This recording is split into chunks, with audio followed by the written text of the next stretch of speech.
Yeah, there's always concern. I mean, it's pretty stress-free when you're picking 57 and 33 starts, and then as they start to come off the board and you're like, oh boy, here they go, you're just kind of hoping. And I think it becomes a little more stressful when it's a pass rusher because people are after those. I mean, right? If you can't affect quarterbacks in this league right now, you've got almost no chance to win. So, you know, Jason talks about it all the time. We have a process, we stick to it. There's a lot of things in the draft that you can't control.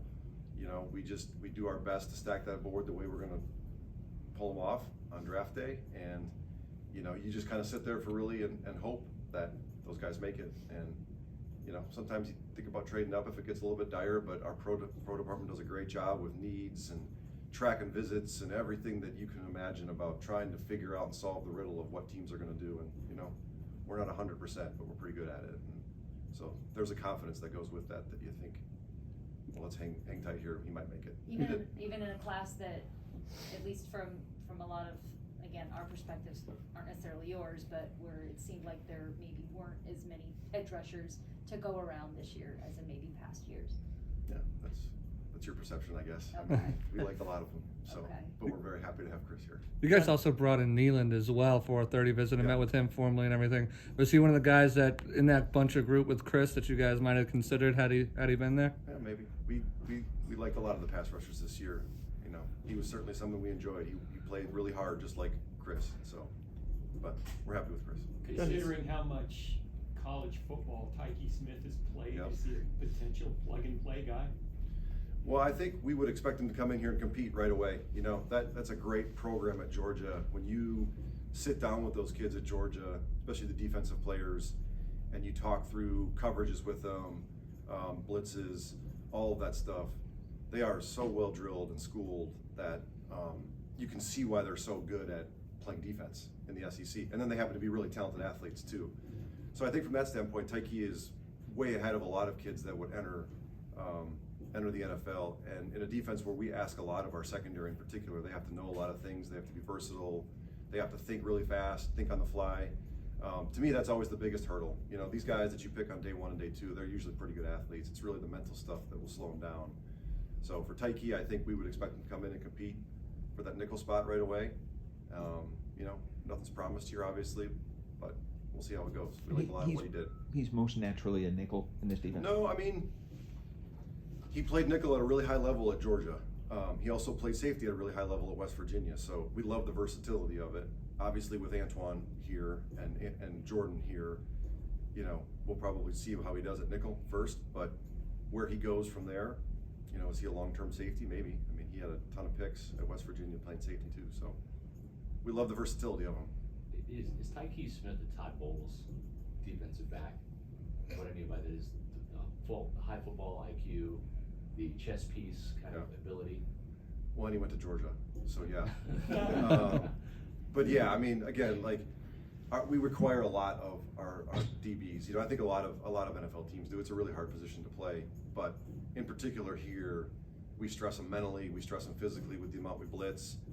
They have to be resilient, and he wants them to make plays on the ball when they have a chance. So from that aspect, yeah, I mean, Tykee does all those things at a really, really high level. What do you like about Jalen McMillan and how he can fit into Liam Cohen's offense?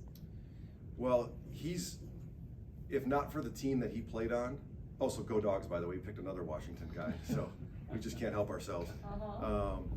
But on a team with two really good receivers, obviously one that went in the top 10 and another one that went really early in 2, it was still really easy to see him. A lot of times I think, you know, that guy can be forgotten about, but his athleticism, the way he naturally runs routes, like he plays like the game makes sense to him. Like there's a smoothness and an easiness to his game that I think you really appreciate. You know, he makes some of the things I think that are more challenging for the receiver position look fairly simple.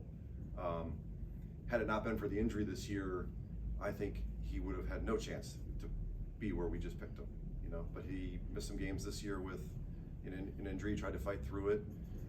He had 1,000 yards last year, which is pretty impressive. And, you know, when you talk to the people in that building, excuse me, they had a high level of respect for Jalen and thought that he was really similar and close to the level of player that both Rome and the other Jalen were.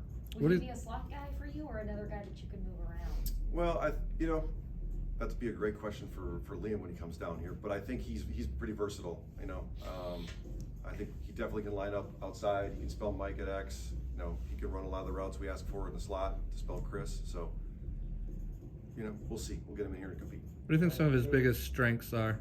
Who's that? Jalen? Jalen's, yeah. I think just that he's a natural receiver. Like I said before, he plays like the game makes sense to him. His route running is very, very fluid.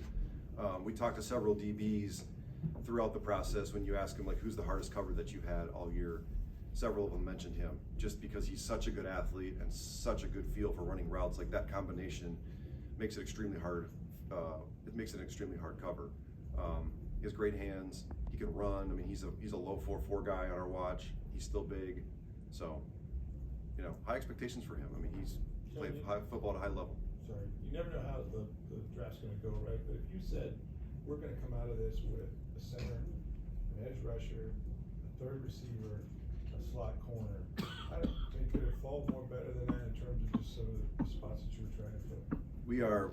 I think we're grateful the way it kind of shaped up. I mean, people might look at that and say, well, you wanted those players because you kind of need those positions. I mean, you know, it's easier to answer those questions. Last year we had to do the whole thing with the tackle. Was it going to work out or not? And I had to say, trust us. Like Luke's probably going to be okay. Yeah. You know, it fell the way we kind of had hoped it would fall. It didn't fall perfect, Yeah. but I think we've got good players that fit our culture, that are talented kids at positions that we kind of need. And you get excited about that when that happens. Sure. Now, they still got to come here and prove it and show us that they can play. But yeah, excited that it kind of fell the way it did. When you look at Chris Braswell, what are the strengths that popped out when you guys were watching the film, and you know, obviously talking to other guys around the league and in the college ranks? Well, we already mentioned the character, but you know, he's a twitchy first step guy. He's up the field. His 10 time is really good, which is something that you look at when you look at, you know, edge rushers. How fast can you explode off the ball and cover ground quickly? And then, you know, I think we love maybe more than anything his willingness to just slug it out with tackles throughout 4 quarters. Like he will run down your midline. And to me, if you're talking about great edge rushers, if you're not talking about the small guys that are just freaky athletes, like it all starts with power. You've got to be able to threaten the Tristan Wirfs. As hard as that is to do, you've got to be able to threaten them to knock them back.